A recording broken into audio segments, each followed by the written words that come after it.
ఈ పార్టీ స్థాపించడం వెనుక మీకు ఏదైనా ప్రేరణ ఉందా?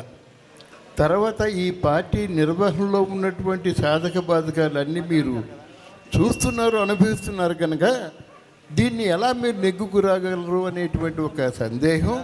Anyway, all the best to you. My name is Imandi Ramarao, senior journalist. Thank you very much. Thank you sir.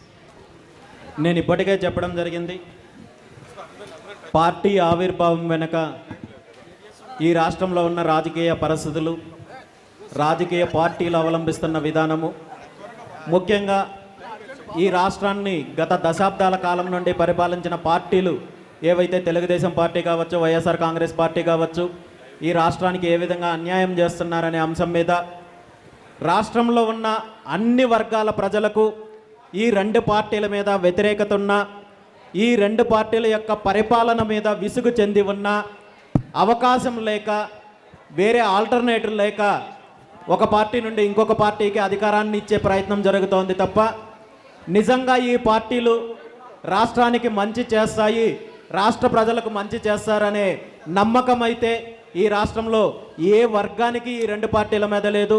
ప్రత్యామ్నాయ రాజకీయం కోసం ఎదురు చూస్తున్నారు, ప్రజా రాజకీయం కోసం ఎదురు చూస్తున్నారు. ఆ దిశగానే భారత చైతన్య యువజన పార్టీ ఆవిర్భావం జరిగింది.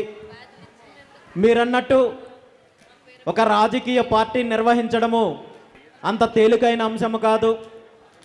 ఇది కేవలము నా వ్యక్తిగతమైన అంశం అయితే కాదు. ఈరోజు రాజకీయ పార్టీ నిర్వహణ అంటే దీనికి ఎన్నో రకాలుగా మద్దతిచ్చే వాళ్ళు ఉంటారు, మద్దతిచ్చే వర్గాలు ఉంటారు.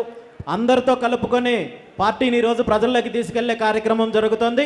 రాబోయే రోజుల్లో కూడా మరింత విస్తృతంగా రాష్ట్రంలో పార్టీని బలోపేతం చేయడానికి అందరినీ కలుపుకొని ముందుకెళ్లే ప్రయత్నం చేస్తాం.